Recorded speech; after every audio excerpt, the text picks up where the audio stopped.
Hello दोस्तों, कैसे आप सब। उम्मीद करता हूँ खैरियत से होंगे। मैं एम अली आप सभी का Haidari study point YouTube channel पे खैर मकदम करता हूँ। सीटेट जुलाई सन 2024 के लिए उर्दू की लगातार क्लासेज चैप्टर वाइज आप लोगों को प्रोवाइड कराई जा रही हैं। हमने पिछली 2 क्लासों में ज़बान की आमोजिश और हुसूल याबी से मुताल्लिक कुछ अहम पॉइंट्स बताए हैं। आज हम नोम चॉम्स्की की थ्योरी को डिस्कस करेंगे और इससे रिलेटेड कुछ इम्पोर्टेंट क्वेश्चंस को हल करेंगे। नोम चॉम्स्की का जो नज़रिया है वो क्या है, तो नोम चॉम्स्की ने ज़बान के इक्तिसाब का आला यानी कि लैंग्वेज एक्विजिशन डिवाइस का कंसेप्ट दिया। इसको हम शॉर्ट फॉर्म में LAD कहते हैं। LAD का फुल फॉर्म भी सीटेट में पूछा जा चुका है, तो याद रखिएगा, लैंग्वेज एक्विजिशन डिवाइस कहा जाता है।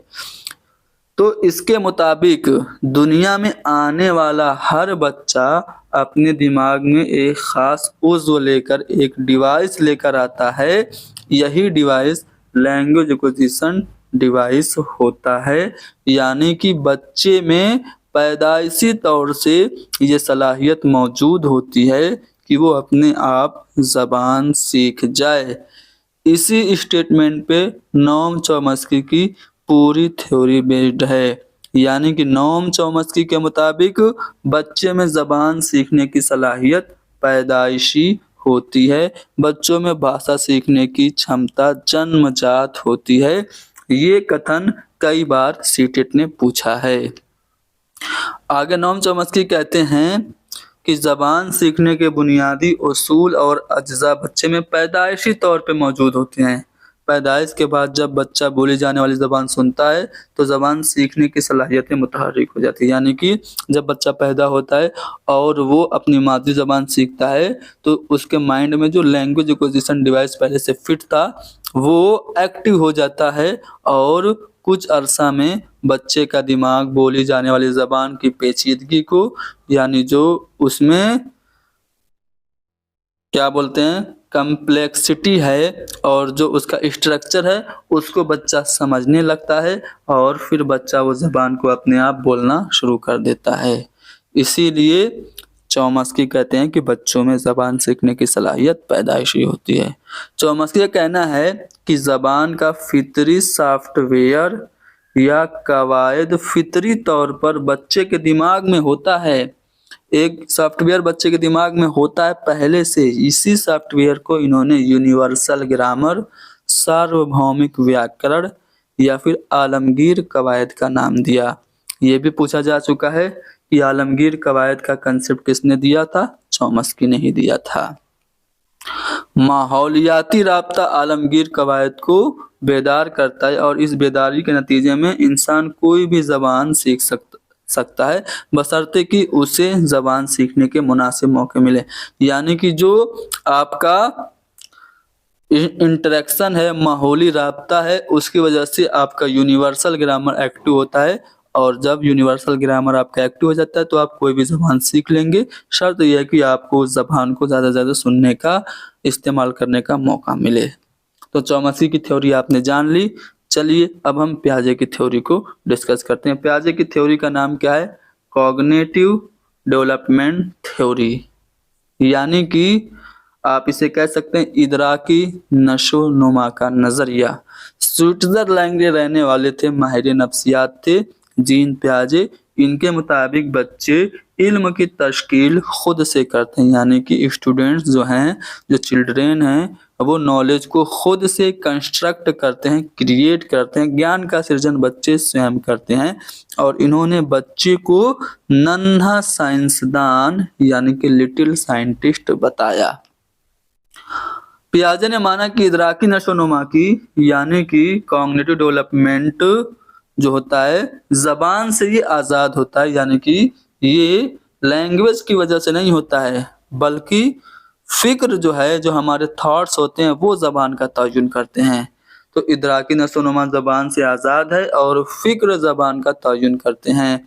पियाजे के मुताबिक ख्यालात पहले उभरते हैं। देखो, जब वाइगोत्स्की की बात करेंगे तो वाइगोत्स्की कह रहे हैं कि पहले लैंग्वेज आती है फिर ख्यालात आते हैं, लेकिन यहाँ पे पियाजे कह रहे हैं कि ख्यालात पहले उभरते हैं और ज़बान वह ज़राए फराहम करती है जिसके ज़रिए बाद में तसव्वुरात को आगे बढ़ाया जाता है।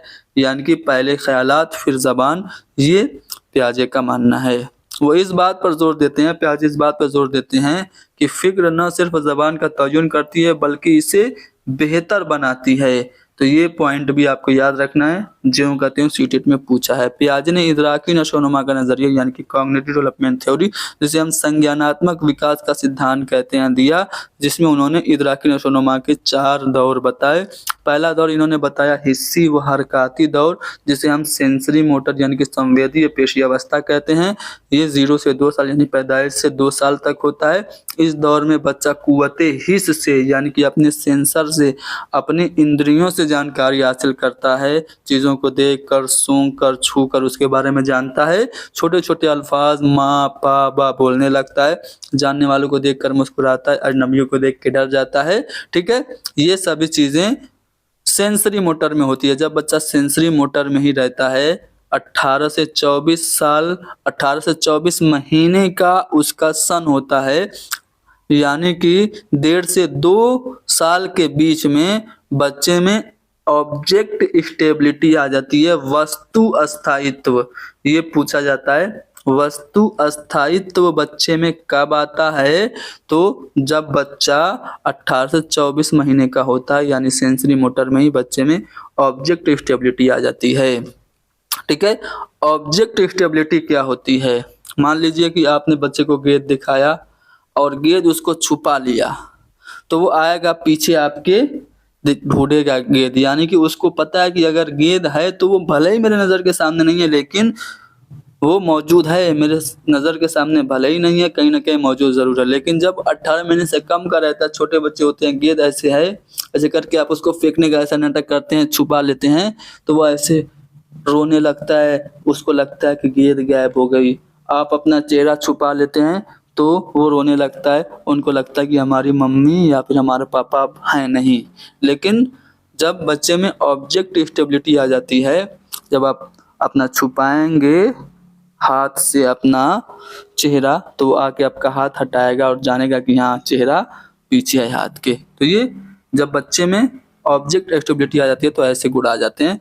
ये 18 से 24 महीने के अंदर हो जाता है।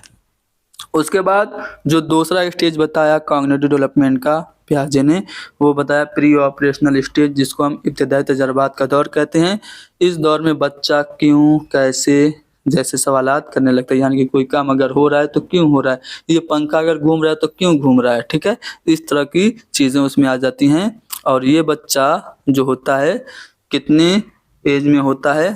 तो जो आपका इब्तिदाई तजर्बात का दौर है ये 2 से 7 साल का होता है। इब्तिदाई तजर्बात में बच्चा क्यों, कैसे वाले सवालात पूछने लगता है।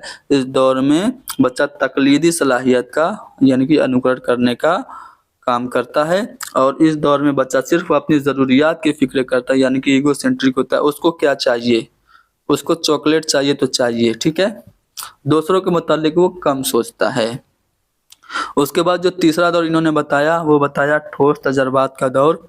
इस दौर में बच्चा मंतकी सोच शुरू कर देता है, मगर सिर्फ ठोस अशिया के मुतालिक मंतकी सोच शुरू करता है। कोई चीज़ है तो उसके जो सामने है तभी उसके बारे में क्रिटिकल थिंकिंग करेगा। ठीक है, अपने सामने मौजूद चीज़ों में फ़र्क करना सीख जाता है। आप उसको 2 रुपये वाली टॉफ़ी देंगे, 5 रुपये वाली टॉफ़ी देंगे तो 5 रुपये वाली पकड़ेगा, जान जाएगा कि हाँ 5 रुपये वाली अच्छी है। तो ये 7 से 11 साल की उम्र में ठोस तजर्बात का दौर कॉन्क्रीट ऑपरेशनल स्टेज आ जाता है। उसके बाद होता है रस्मी तजर्बात का दौर फॉर्मल ऑपरेशनल स्टेज।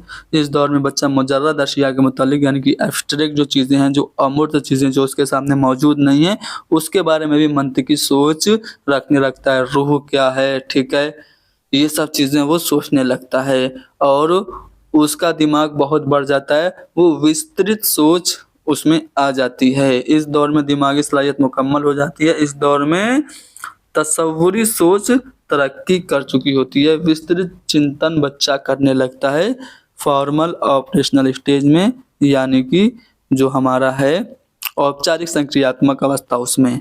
तो चारों स्टेजेस पियाजे ने जो बताए थे हमने जान ली। अब चलिए वाइगोत्स्की की थ्योरी की बात करते हैं। वाइगोत्स्की की थ्योरी क्या है ये हम तफसील से जानेंगे। देखिए वाइगोत्स्की के मुताबिक जो ज़बान है वो समाजी तामुल का नतीजा है। देखिए सामाजिक तामुल का नजरिया किसने पेश किया? वाइगोत्स्की ने। ये कई बार पूछा है तो याद रखिएगा। वाइगोत्स्की के मुताबिक जबान जो है वो समाजी तामुल, सोशल इंटरेक्शन, सामाजिक अंतःक्रिया के नतीजे में ही सीखी जाती है। वाइगोत्स्की ने अपने समाजी सकाफती नशोनुमा यानी कि सोशियो कल्चरल डेवलपमेंट थ्योरी में सामाजिक सांस्कृतिक विकास के सिद्धांत में 3 चीजों पर जोर दिया। कौन कौन सी 3 चीज? तो सोसाइटी, कल्चर और लैंग्वेज, समाज, सकाफत और जबान, ये 3 चीजों पे इन्होंने जोर दिया। इन्होंने जोन ऑफ प्रॉक्सिमल डेवलपमेंट का कंसेप्ट दिया। जोन ऑफ प्रॉक्सिमल डेवलपमेंट क्या है कि बच्चों के अमली सलाहियत और मुमकिना सलाहियत के बीच में फर्क पाया जाता है। इसी फर्क को वाइगोत्स्की ने कुर्ब नशोनुमा का इलाका कहा है, जोन ऑफ प्रॉक्सिमल डेवलपमेंट कहा है। ठीक है, जैसे कोई काम बच्चा खुद से कर सकता है, ठीक है, कोई काम को करने के लिए बच्चे को टीचर या फिर बड़े की मदद लेनी पड़ती है, इसके बीच में भी एक इलाका होता है। इसी इलाके को जोन ऑफ प्रॉक्सिमल डेवलपमेंट, समीपस्थ विकास का क्षेत्र, कुर्ब नशोनुमा का इलाका कहा है वाइगोत्स्की ने। वाइगोत्स्की ने स्कैफोल्डिंग का कंसेप्ट दिया जिसको हम मचान बंदी कहते हैं। ताउनी मफरूजा के नाम से भी सीटेट में पूछा जा सकता है तो याद रखिएगा। ताउनी मफरूजा क्या होता है? तजर्बाकार अफराद के जरिए बच्चों को दिया जाने वाला सहारा जो होता है वो स्कैफोल्डिंग, मचान बंदी होता है। जब हम बच्चों को टेम्परेरी हेल्प देते हैं, किसी काम को बच्चा खुद से नहीं कर पा रहा है तो हम उसको जो हेल्प दे रहे हैं यही हेल्प स्कैफोल्डिंग कहलाती है। जैसे मान लीजिए कि बच्चा साइकिल चला रहा है तो हम पीछे से साइकिल को पकड़े हुए हैं, तो ये जो हम पीछे साइकिल को पकड़ के उसकी हेल्प करें यही हमारी स्कैफोल्डिंग है। स्कैफोल्डिंग को जरूरत पड़ने पे हम हटा लेते हैं। जैसे बच्चा साइकिल चलाना 2-4 पैडल मार दिया, साइकिल कंट्रोल में आ गई तो हम छोड़ देते हैं, तो स्कैफोल्डिंग है। ये टेम्परेरी हेल्प होती है, जरूरत पड़ने पे हटा ली जाती है। निजी तकरीर यानी कि प्राइवेट स्पीच क्या होती है? तो बच्चा अपने आप से बातचीत करता है तो जबान का इस्तेमाल करता है, खुद से बातचीत करता है। ठीक है, तो ये जो बच्चा खुद से बातचीत करता है इसी को वाइगोत्स्की ने निजी तकरीर, प्राइवेट स्पीच कहा है। और जब बच्चा खुद से बातचीत करता है तो वो क्या करता है? अपने आइडियाज को रेगुलेट कर रहा होता है, अपने विचारों का स्वनियमन कर रहा होता है। तो जब बच्चा अपने आप से बातचीत करते हुए जबान का इस्तेमाल करता है तो वो अपने ख्यालात को मुनज़्ज़म करने की कोशिश करता है। इसी चीज़ को वाइगोत्स्की ने निजी तकरीर कहा, प्राइवेट स्पीच कहा है। ठीक है, जब बच्चा खुद से बातचीत करे तो वाइगोत्स्की के मुताबिक है निजी तकरीर, पियाजे के मुताबिक इसे हम क्या कहते हैं? ईगोसेंट्रिज्म कहते हैं।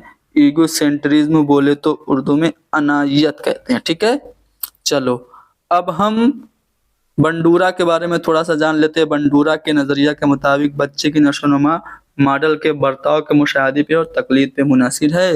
ये अमल कुमुक यानी रिइंफोर्समेंट के साथ भी हो सकता है और बगैर कुमुक के भी हो सकता है। इस नज़रिया की हामियों का मानना है कि बच्चा बगैर मॉडल के अल्फाज और ज़बान की तश्कील नहीं सीख पाता। पावलोव और स्किनर जैसे माहिर किरदारियात यानी कि जो बिहेवियरिस्ट थ्योरी के मानने वाले हैं उनके मुताबिक ज़बान का सीखना जो है वो महज मुहर्रिक और जवाब यानी कि स्टिमुलस और रिस्पॉन्स के दरमियान ताल्लुक है। यानी कि जो पावलोव और स्किनर हैं, पावलोव ने अपनी थ्योरी दी थी कंडीशनिंग रिस्पॉन्स थ्योरी, कुत्ते पे उन्होंने अपना एक्सपेरिमेंट किया था, और स्किनर ने अपनी थ्योरी दी थी, ठीक है, स्किनर ने अपनी थ्योरी कबूतर पे और चूहे पे पेश की थी, रिइंफोर्समेंट थ्योरी। तो इनका मानना यह है कि उद्दीपन और अनुक्रिया के बीच संबंध का नाम अधिगम है। जबान का सीखना महज मुहर्रिक यानी कि स्टिमुलस और जवाब यानी कि रिस्पॉन्स के दरमियान ताल्लुक है। तो ये सब चीजें आपने जान ली, ठीक है। तो हमने चॉम्स्की, पियाजे, वाइगोत्स्की और 1-2 पॉइंट जो कि सीटेट में पूछे जाते हैं, मैंने तफसील से पियाजे और स्किनर की थ्योरी यहाँ पे बताना मुनासिब नहीं समझे क्योंकि वो चाइल्ड डेवलपमेंट में पूछी जाती है और स्पेशली यूपी टेट में पूछी जाती है, तो इसको तफसील से बचाने का कोई फायदा नहीं है। हमने जो ज़रूरी चीज़ें थी वो आपको बता दी, बाकी और भी बहुत सारी ज़रूरी चीज़ें इसमें दी गई हैं, आप खुद से भी आंसर खुद से भी आप इसको पढ़िएगा, हमारी पीडीएफ लेकर के। पीडीएफ कैसे मिलेगी तरीका बताया जा चुका है। मैं चाहता हूं कि कुछ क्वेश्चन मैं आपको करा दूं जो पियाजे वाइगोत्स्की से रिलेटेड हमारे इस नोट्स में शामिल है। चलो इस क्वेश्चन का जवाब दो। लेव वाइगोत्स्की के मुताबिक कौन सा अंसुर आमोजिस को मुतासिर करता है? तो मैंने अपनी इसी क्लास में बताया था कि 3 चीजों पे बहुत ही ज्यादा जोर दिया है वाइगोत्स्की ने, सोसाइटी, कल्चर और लैंग्वेज। तो समाजी तामुल, सकाफत और ज़बान, ये 3 चीज़ें बहुत ज़्यादा ज़बान सीखने में अहमियत की हामिल हैं वाइगोत्स्की के मुताबिक। तो यहाँ पे अलिफ बे और जीम, अलिफ बे और जीम डी वाला ऑप्शन है जो कि हमारा सही होगा। इसका एक्सप्लेनेशन भी आप देख पा रहे होंगे, हिंदी और अंग्रेजी में इसको एक्सप्लेन किया गया है। और भी मैं चाहता हूं कि कुछ क्वेश्चन जो कि इनसे जो 3-4 लोगों को हमने अभी पढ़ा है, इनसे जो क्वेश्चन आए हैं वो मैं करा दूं। असल में मसला ये है ना कि ये जो क्वेश्चंस हैं वो चैप्टर 1 के मिक्स क्वेश्चन हैं, इसलिए आपको ढूंढना पड़ रहा है। चलो नोम चॉम्स्की से मुतालिक ये सवाल है कि नोम चॉम्स्की का मानना है कि बच्चों को ज़बान में महारत हासिल करने के लिए ज़रूरी है। क्या ज़रूरी है? तुतलाने और दूसरे शुरुआती ज़बानी रवैये को तक़वियत देना नहीं, नकल और मश्क नहीं, इब्तिदाई बचपन में ज़बान से साबका। जी हाँ, इब्तिदाई बचपन में ज़बान से साबका ज़रूरी है क्योंकि बच्चे के अंदर लैंग्वेज एक्विजिशन डिवाइस होता है।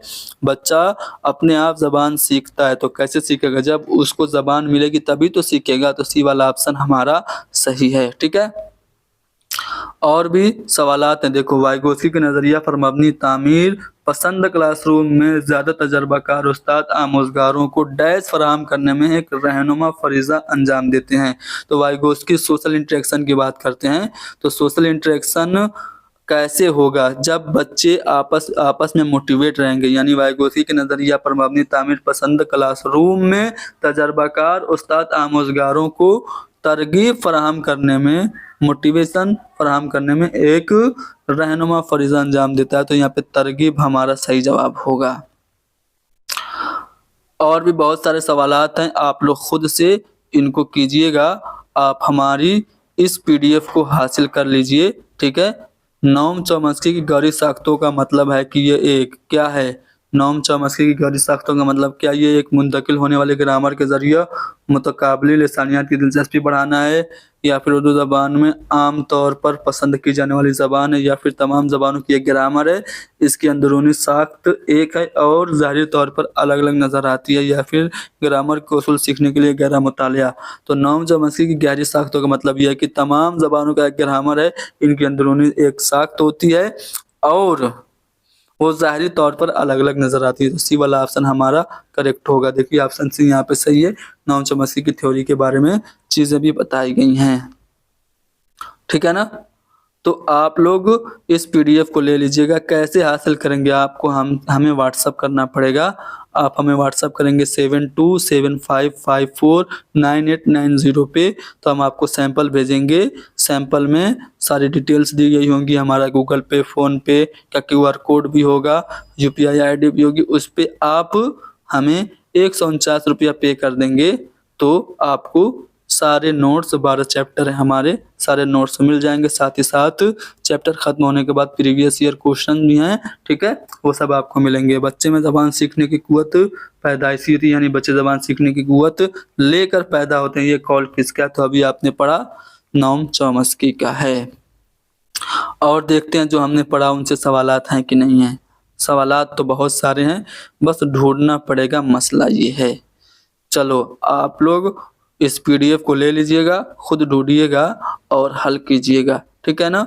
इजाज़त दीजिए, मिलते हैं इंशाअल्लाह अगली क्लास में। अगली क्लास में हम लोग और कुछ अहम पॉइंट्स को डिस्कस करेंगे। क्लास को लाइक कीजिए, शेयर कीजिए, हैदरी स्टडी पॉइंट को ज़रूर सब्सक्राइब कीजिए। जाने से पहले इस क्वेश्चन का जवाब दे के जाइए।